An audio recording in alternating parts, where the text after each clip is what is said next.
You've got questions and I've got answers. On this episode of the Busy Gardener channel, I'm going to be answering 5 of your questions having to do with growing in the desert, in fruit tree height, in citrus care. Got a handful of things I want to talk through. Let's get busy.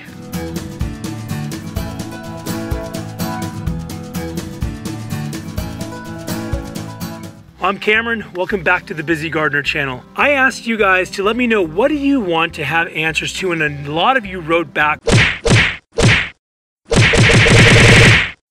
We're only gonna have time in this video to cover 5 of those things, but I may be addressing some of your questions in subsequent videos if I don't get to them here. And so the first one I want to address is from ITA on YouTube. She asks, what to grow in deserts like Arizona, or what kinds of things can work in the wintertime in the desert. And so let's talk about deserts for a second. The one thing about deserts that is true, if anything is true, is that because they're generally dry areas, you've got really wide temperature swings. Your days have wide temperature swings, and so do your seasons. You've got really hot summers and really cold winters. And so when it comes to what types of things will grow in the desert, if it's something that needs to stay in the ground and stay alive, you're gonna be a lot more limited than you will be in a more temperate area like where we live, which doesn't have the same kind of swings. So you're gonna be looking for, if you're planting trees, for example, you want something that can deal with the heat, that isn't gonna get sunburned and wither, as well as something that can be okay down to freezing. My favorite for something like that is the jujube. The jujube loves the high heat. Ours are in ripening right now. We got buckets full of these jujubes. They love the heat, but they can also, they're hardy down to USDA zone 5. And so they work in places like citrus and avocado won't. If you're in an area that doesn't have those extreme lows, citrus is wonderful. Citrus loves the heat, and you're gonna get a lot of fruit and you're gonna get tasty fruit. Now, if you're talking about regular like vegetables and things like that, there are a number of things that if you're planting them season after season are gonna love the heat. Things like beans and cucumber, melons love the heat, as well as eggplant, peppers, they love that, squash, corn. And so you've got a number of things that'll grow for you really well in the heat of the desert. So I hope that answers your question. All right, let's move on to Fiona Keyhole Gardens. You ask, do you recommend multi-grafted trees, like those 4-in-1 low chill peaches on one tree, or like I have my 4-in-1 pear? I do recommend those if you truly only have room for one tree. As you know, this backyard orchard style is geared around, in the space of one tree, you're planting 3 or 4 trees in the space that you normally plant one. And so you have all of the benefits of having these distinct trees. You're gonna get that many more branches, that much more vigor. Where the multi-grafted trees, you're dealing with just a single branch that you're relying on for all of your fruiting.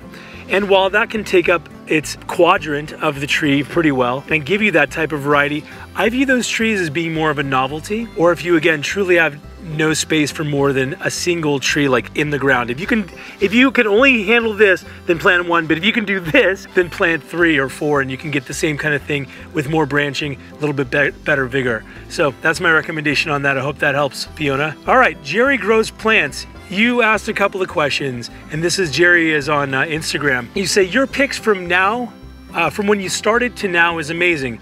Thanks. I'm kind of amazed too. How does someone get there? And then you're asking about tree care. Now that you've planted your stuff, what do you do for long-term success? That's a great question, Jerry. When it comes to planting a fruit tree, you really do want to be somebody who is looking at this with the future in mind. And so you want to be looking at long-term success. What is your tree going to need long-term? And I say start them out by planting them correctly. I know you're saying once it's planted, but planting them correctly, making sure it's in the right place, that tree's getting enough sunlight, for example, is a huge one. I would have switched some things around. Think about the eventual height of your tree. But now that you've planted it, what are the things you can do? Mulch. Mulch like crazy. A lot of these trees have some little feeder roots that are right near the surface that want to be protected from those extreme temperature swings. That's going to level out the amount of moisture so you're not going through these extreme drying spells. So I think you should mulch your trees with a 4-inch mulch layer. 6 inches in some cases is great too. Your trees are organisms and they need nutrients and nutrition to survive. And so having an appropriate feed, I've covered fertilizing in some other videos. I'll link to one of those below. But you want to fertilize your tree based on the instructions that are on the back of the bag. And that'll let you know how much and for what type of plant. If you're doing something like a backyard orchard culture and you're wanting something to have an eventually lower height, that once you've reached your maximum height, you want to drop the amount of nitrogen in your feed. So you want to get a low nitrogen fertilizer. Like I use one that's 3-12-12. That 3 is the nitrogen, and so that way it's not going to give that explosive boomy growth. So you want to feed your trees, you want to make sure that they're getting enough sun. Most fruit trees need 4 to 6 hours in the sun minimum in order to produce. We kind of run out of some of that here. So my apples, for example, haven't done that great because of that. You want to make sure that your trees are being kept from having pests attack them. So if you're noticing, serious aphid infestations, or if you're noticing some boring beetles, or if you're noticing fire blight like I'm doing a video on, you want to make sure that you are addressing those things, because that's going to keep your tree healthy. If your pet was sick, you would take them to the vet. If your kid was sick, you would also take them to the vet. I'm kidding. No, you take them to the doctor. Just pay attention to your trees. If you see something weird, Google it. Google's your friend. Also, you want to prune them. If you neglect pruning your trees, a lot of the time you're not going to have that new reinvigorated fruiting growth, and you want to make sure you do that. So I hope that answers your question. Thanks for that question, Jerry. All right. July M. Garden on Instagram. You asked this question: why are my trees not fruiting? Few things more disappointing than planting a fruit tree and waiting patiently, doing all the things you think you ought to do, and that thing just doesn't put out fruit. Now, when you first plant a tree, you're impatient, so give it some time. A tree shouldn't be expected to fruit until the 3rd or 4th year. If you got no fruit up into that point, I wouldn't panic. Sometimes they'll even flower and they'll drop their blooms as they're establishing, not a big deal. But there are a whole bunch of reasons why your tree isn't fruiting. Some of it has to do with watering. Maybe you're underwatering and your tree is stressed. Maybe you're overwatering and your tree is stressed. It's possible that your tree doesn't have enough chill hours in order for those buds to properly develop fruit in your area. Like in this area, we only get 300-400 hours of chill. And so if we're getting something that requires 1,000 hours, it's a bit of a roll of the dice. It's possible that your tree requires a compatible pollinator. And so your tree will still set flowers without a pollinator, but there's nothing to pollinate. There's nothing bringing compatible pollen to your tree in order for those flowers to then set fruit. So you want to make sure that your variety of tree actually has the right pollinator. It might not be visited by enough pollinators. You might be in an area, maybe an urban area, that has very few pollinators, not many hummingbirds, not many bees or carpenter bees or things like that. And so you might want to plant some things that help to stimulate that. Some pollinator-friendly flowers like lavender, for example, might work well for that. Possible that your tree hasn't been fertilized enough. Again, these trees, they can only put out what they have available and are able to take in. And so making sure that you're fertilizing, I like to fertilize all of my trees at least 3 times a year or more depending on the tree.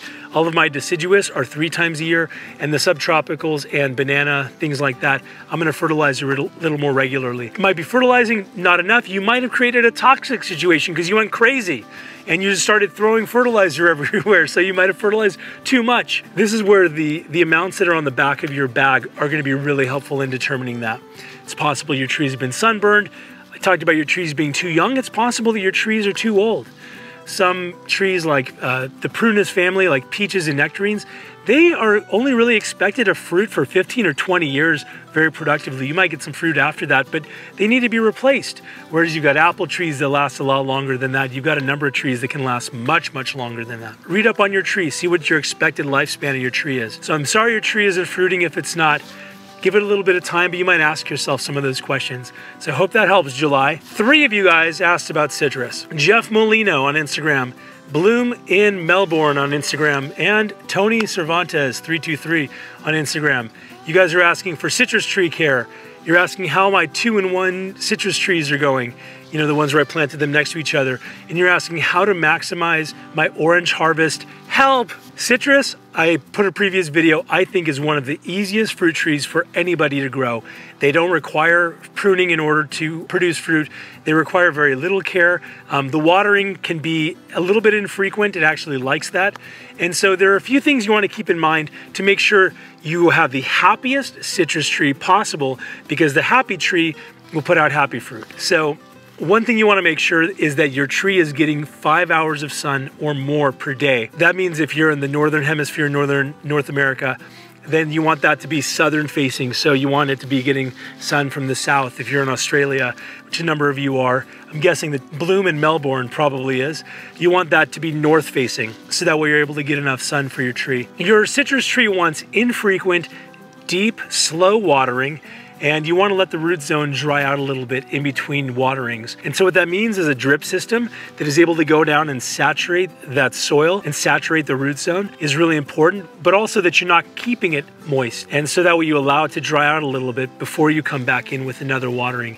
And that can be tested with one of those inexpensive moisture probes, but it does want infrequent watering, letting that root zone dry out. It's going to be key for you. Okay, mulching to protect those roots. Citrus are one of those trees that have really shallow root systems, and so by mulching you're going to prevent stress on that tree, so that's going to help you out a lot. You want to make sure you're feeding your tree regularly with a balanced fertilizer. Whereas I'm feeding my deciduous trees with that 3-12-12, that low nitrogen, citrus trees and other subtropicals want more nitrogen, so you're going to look for a balanced fertilizer for that. You know, your NPK, so instead of it being 3-12-12, you might have a 12-12-12 or something rough. It doesn't have to be exact, but just generally a higher nitrogen amount. And finally, for your citrus, you want to keep the skirts of the citrus tree low. I'm talking about the canopy. I'm not a big fan of the big stalk going up with a tall citrus tree unless that's the aesthetic you're looking for. But if you want fruiting, you're giving up a lot of fruiting. And if you look at the professional citrus growers, they're generally allowing that skirt to come all the way down within maybe 18 inches of the ground. And so I recommend keeping the skirt pruned really at about knee high, so don't cut the branches off much higher than that if you want a lot of fruit. You're going to see a lot of fruit in that area, especially as your tree is developing. So that's what I would do, you guys, for citrus tree care. I'm going to show you what is going on with these 2-in-1s and these 3-in-1s that I've got planted. I've been really pleased with that. There were not many videos available when I was first planting these trees, so I did it on a bit of a whim and believing that it could work, and it absolutely has. It's given us that many more varieties, double the amount of varieties as we could normally fit in here. So I'm a big fan of that. I would absolutely do it again. Okay, I have 2 more questions that I want to answer for you. One of those is having to do with the tree height. It has to do with what happens if you've got an overgrown tree, which is like 30 feet tall, or what if your tree is, how are you wanting to bring those levels down, either from a 30-foot tree, or if you've got a tree that has too much growth and you want to bring down the height. I'm going to talk about that, as well as answering this question: what are some low maintenance, high calorie yield vegetables or fruit for beginners to grow? I'm going to answer those 2 questions in the members video. I'm going to be putting out a members only video that answers those 2 questions. So if you haven't yet become a member of the Busy Gardener channel, click join below. It's a couple of bucks a month. I think there's some perks that are really cool, and so I'm going to answer those 2 questions there. Well, I appreciate you checking in, giving me these questions. I hope these answers have helped you. What are the questions you wish that I would have covered? Put those in the comments below. I want to get to those maybe in a subsequent video, or maybe catch them on Instagram. If you're not following us there, following me there, I encourage you to do that as well. Thank you for tuning into this episode of the Busy Gardener channel. Hey, and whether you've got 1 thing going through your mind in terms of questions or 500, till next time, stay busy.